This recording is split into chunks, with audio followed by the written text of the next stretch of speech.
मागील भागात शीला मावशी आजारी पडल्यामुळे त्यांना हॉस्पिटलमध्ये ॲडमिट करतात. मग मोहिनी आणि शरद ऑफिसला सुट्टी टाकून शीला मावशीची खूप काळजी घेतात. त्यामुळे शीला मावशी एकदम बऱ्या होतात. पण सुट्टी घेतल्यामुळे शरद आणि मोहिनीची ऑफिसची कामे पेंडिंग राहतात.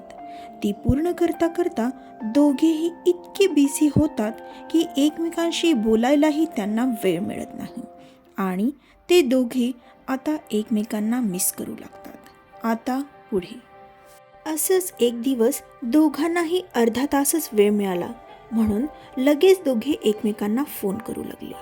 दोघेही एकाच वेळी एकमेकांना फोन लावत असल्यामुळे दोघांचाही फोन बिझी येऊ लागला.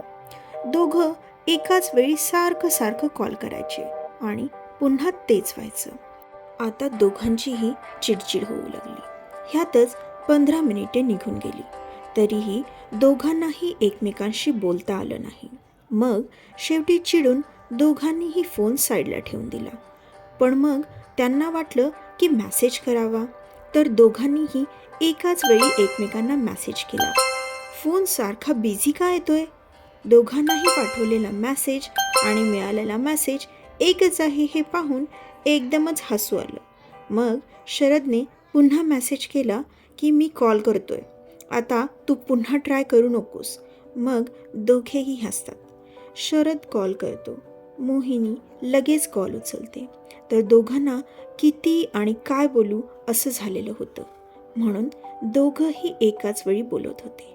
मग शरद थांबला आणि मोहिनी बोलू लागली. त्यांना असं वाटत होतं की ते आज किती वर्षांनी बोलत आहेत. पण मोहिनीचं बोलणं संपतच नव्हतं म्हणून शरद काही बोललाच नाही.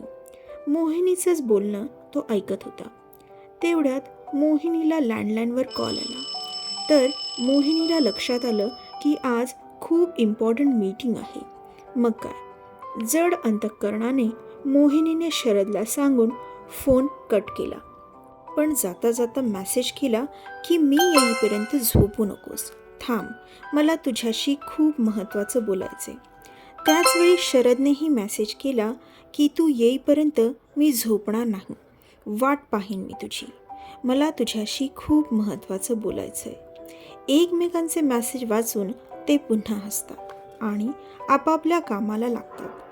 शरदला ऑफिसमध्ये जास्त काम नसल्याने तो हाफ लीव टाकून घरी येतो. तर मोहिनीही आताची मीटिंग अटेंड करते आणि लगेच घराकडे निघते. शरद घरी आल्यानंतर शीला मावशी भाजी आणण्यासाठी मार्केटमध्ये गेल्या. शरदला कॉफी प्यायची होती. तो कॉफी बनवू लागला. मोहिनी तर संध्याकाळीच येणार होती. पण का कोणास ठाऊक शरदला वाटत होतं की मोहिनी थोड्या वेळातच येईल म्हणून त्याने 2 कप कॉफी बनवली. तेवढ्यात दारावरची बेल वाजली. शरद स्वतःशीच म्हणाला की मावशी तर आत्ताच गेल्यात ना, मग कोण असेल? मग त्याच्या डोळ्यात एकदम चमक आली. तो अक्षरशः पळतच दरवाजाकडे गेला. त्याला खात्री होती की मोहिनीच असेल. दाराजवळ येताच त्याचा श्वास जणू रोखला गेला. मग हळूच त्याने दार उघडलं. मोहिनी आपल्याच विचारात होती. तिला वाटत होतं की शरद येण्याच्या अगोदर तिने शरदसाठी काहीतरी खास बनवावं. कारमधून घरी येताना तिने रेसिपीही पाहून ठेवली होती. आताही ती तोच विचार करत होती म्हणून दरवाजा उघडला गेलाय हे तिच्या लक्षातच आलं नाही. अजून दार कसं उघडलं नाही म्हणून पुन्हा ती वळून बेल वाजवणार तोच तिला शरद दिसला, जो कधीपासून तिच्याकडेच पाहत होता. दोघांनाही काय बोलावं सुचेना आणि अचानक दोघांनीही एकमेकांना मिठी मारली. नकळत दोघांच्याही डोळ्यातून अश्रू वाहू लागले. कितीतरी दिवसांनी ते दोघांचाही स्पर्श अनुभवत होते. फोनच्या रिंगने दोघेही भानावर आले आणि एकमेकांपासून दूर झाले. मोहिनीचा फोन वाजत होता. बाबांचा फोन होता. मोहिनी फोन घेतच नव्हती. शरदने तिला आत घेतलं आणि बाबांचा फोन उचलायला सांगितला. थोडा वेळ बाबांशी बोलणं झाल्यानंतर शरदने मोहिनीच्या समोर कॉफीचा मग ठेवला. शरदच्या हातात अजून एक मग बघून मोहिनीने विचारलं, तुला माहीत होतं की मी येणार आहे ते? शरद हसत म्हणाला, माहीत नव्हतं, पण मला जाणवलं की तूही आज घरी लवकर येणार आहेस, म्हणून मी तुझ्यासाठी ही कॉफी बनवली. शरदचं बोलणं ऐकून मोहिनी हसली. कॉफी पिता पिता दोघेही मनसोक्त गप्पा मारत होते. आज तब्बल 2 महिन्यानंतर त्यांना स्वतःसाठी असा मोकळा वेळ मिळाला होता. गप्पा मारता मारता दोघांनीही आठवलं की त्यांना खूप इम्पॉर्टंट बोलायचं होतं. म्हणून दोघे एकदमच म्हणाले, आपण आता आईबाबा व्हायचा विचार करायला हवा.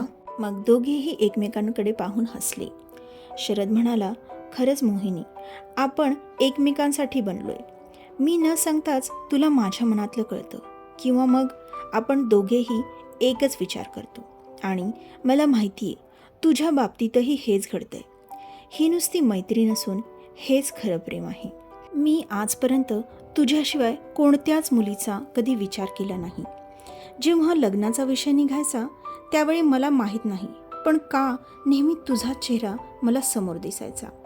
आता बघ ना, आपण एकत्र तर आहोतच, पण खुशही आहोत. मला खरंच एक चांगला बाबा बनायचं आहे. जसं लहानपणापासून मी तुझा चांगला मित्र बनण्याचा प्रयत्न केला, लग्नानंतर चांगला पती बनण्याचा प्रयत्न करतोय, तसंच मला आपल्या बाळांचा चांगला बाबा बनायचं आहे. आजचा हा पाठ कसा वाटला नक्की कळवा. धन्यवाद.